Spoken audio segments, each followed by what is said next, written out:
Hey guys, JD here. Hope you're doing well today. Got a new one in from Kizer that we're going to check out. Let's jump into it.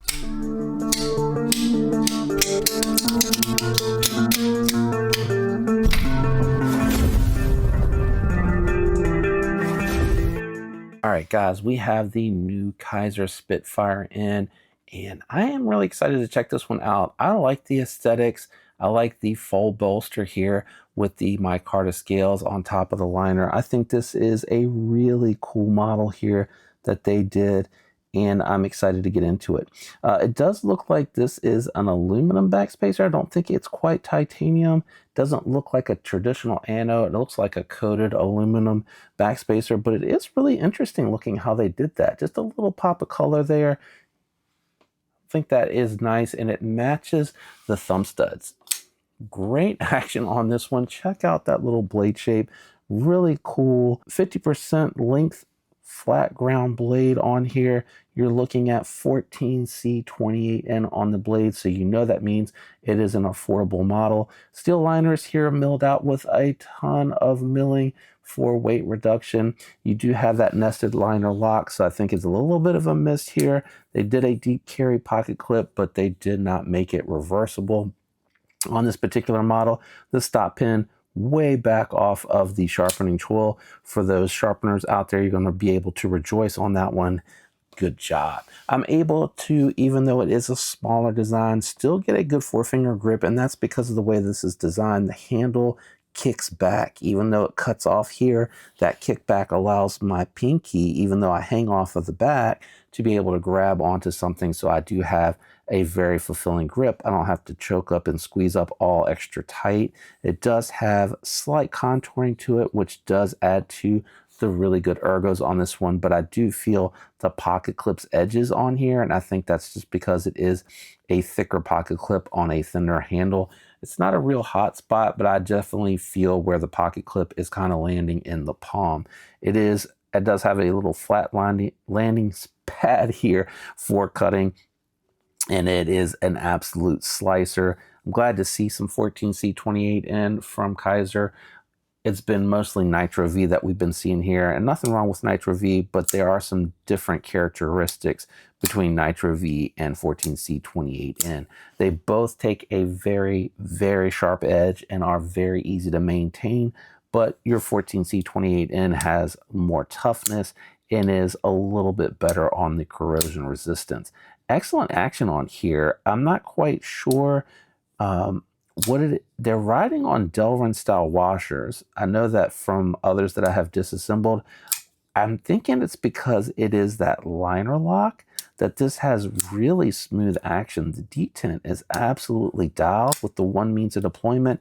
You can absolutely dial that into perfection, and this one is really good, guys. Really controlled, very fun to fidget with, very satisfying to deploy, and a real satisfying close. I like that closed up profile too. Nice and slender. This is going to be a fantastic carry for EDC. Good access to that lock bar too. You saw me fidgeting with it a bunch. You come way back to disengage, and you just got to be careful. You don't want that blade dropping on your thumbnail. I don't think, yeah, just miss the edge there when I go to close it like that. I don't know if you can see that. So that is an option. The pickup close works good on here, and the slide and lift, that works as well. For me, I'm more of letting it drop, and then once I get the hang of kind of where to hit it and how hard to hit it, you really don't have to give this one a ton of pressure. It is just ready to disengage. I mean, it almost feels like, yeah, I was going to say it feels like it may have backed out a little bit on me, which is crazy because I think I'm high up on the list on this one. So not a ton of people have seen it. Yeah, it was immediately ready to be turned. Set that to the side. That is too tight. So maybe that's the problem, is finding that perfect spot of balance. Yeah, let me see. Doesn't feel too tight. Oh, there we go. Maybe it was because I was squeezing. Yeah, now it's even easier to control, and it's not gritty. I don't feel it. I don't feel any bumpiness, so it's nice and smooth. No play. And yeah, it looks centered to me. Hopefully you are seeing on camera if that looks centered. Yeah, it feels good. Feels good. Don't feel like I need to do anything else for adjusting it. What do you say we do a quick size comparison or two? All right, here it is against the Spyderco Bodacious with AWT scales and my ProTech TR3 Integrity. The Bodacious is a full-size larger knife, and the ProTech is like on the small end of full-sized, kind of close to a bug-out size. And you can see the Spitfire a little bit smaller, but you can still get the 4 fingers on there. Let's do a couple more. All right, we have the Kizer Militaw on top and the Mini Momo on bottom, and you can see the Spitfire is really close in size to that Mini Momo.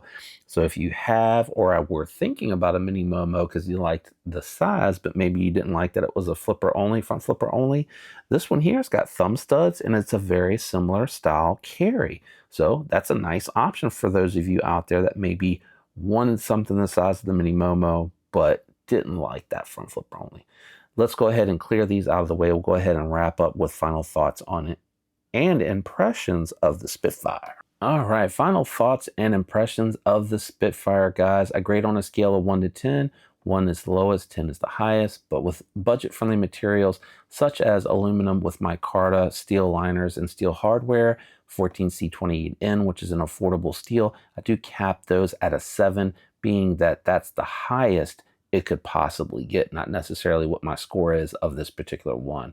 I really do like the design on this one. This feels like a nice everyday carry. It does have some sliciness to it, but it does have a thicker stock on it as well, so it feels like it could handle some use and abuse. You could throw whatever you wanted at it and it would work well.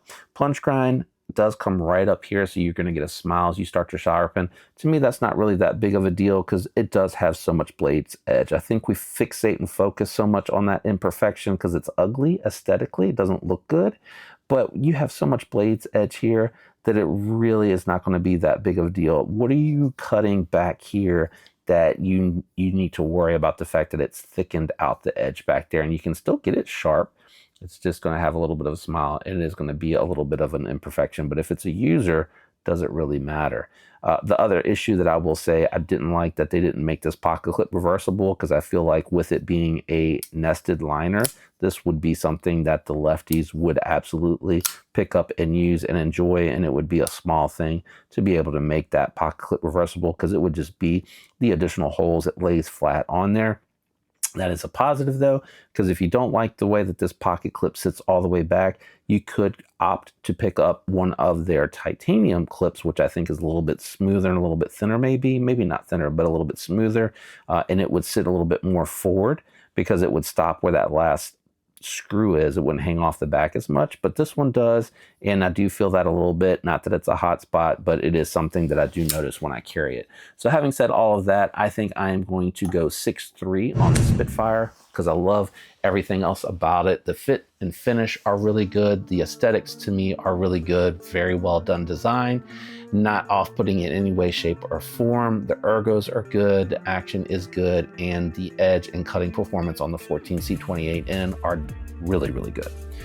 Let me know what you think about this Spitfire down in the comments below. If you are not subscribed, consider subscribing. I can't believe the high volume percent viewers that watch my videos that are not subscribed. Would love to have that support. It really helps the channel, guys. And if you enjoyed the content, definitely throw a like up.